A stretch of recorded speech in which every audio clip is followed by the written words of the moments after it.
ଚିନ୍ତାରୁ ମୁକ୍ତି ପାଇବାର ଉପାୟ ଭାଗ 58। ଶତ୍ରୁ ଭାବରୁ ମୁକ୍ତ ହୁଅ। ଆମେ ଯେତେବେଳେ ଶତ୍ରୁମାନଙ୍କୁ ଘୃଣା କରୁ ସେତେବେଳେ ଆମେ ଆମ ମାନସିକ ଜଗତ ଉପରେ ସେମାନଙ୍କର ପ୍ରଭାବ ଅନୁଭବ କରୁ।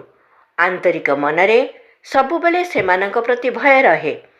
ତାହା ଆମର ନିଦ୍ରା, କ୍ଷୁଧା, ରକ୍ତ ସଞ୍ଚାଳନ, ସ୍ୱାସ୍ଥ୍ୟ ଓ ପ୍ରସନ୍ନତାକୁ ନଷ୍ଟ କରି ଧୂଳିସାତ୍ କରିଦିଏ।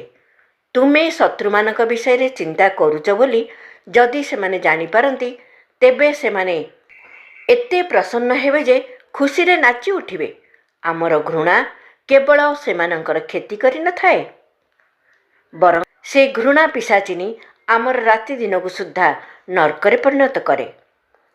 ଯଦି କୌଣସି ସ୍ୱାର୍ଥପର ବ୍ୟକ୍ତି ତୁମଠାରୁ ଅନୁଚିତ ଉପକାର ପାଇବାର ଚେଷ୍ଟା କରେ ତେବେ ତାହାକୁ ତୁମେ ତୁମର ବନ୍ଧୁ ତାଲିକାରୁ ବାଦ୍ ଦେଇଦିଅ। ତାହା ସହିତ କଳିକଜିଆ କରି କଟୁଭାବ ଉତ୍ପନ୍ନ କର ନାହିଁ, ଅନ୍ୟଥା ଏହି କଟୁ ଭାବନା ତୁମର ମାନସିକ ଶାନ୍ତିକୁ ନଷ୍ଟ କରିଦେବ। ତୁମେ ଯଦି କଟୁ ଭାବନା ମନରେ ରଖ ତେବେ ତୁମେ ନିଜର କ୍ଷତି କରିବ।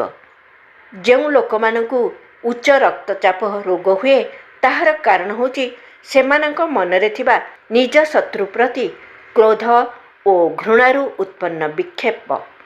କ୍ରୋଧ ଓ ଈର୍ଷା ପୁରାତନ ମାନସିକ ରୋଗରେ ପରିଣତ ହେଲେ ହୃଦୟର ଅନେକ ରୋଗ ଉତ୍ପନ୍ନ ହୋଇଥାଏ।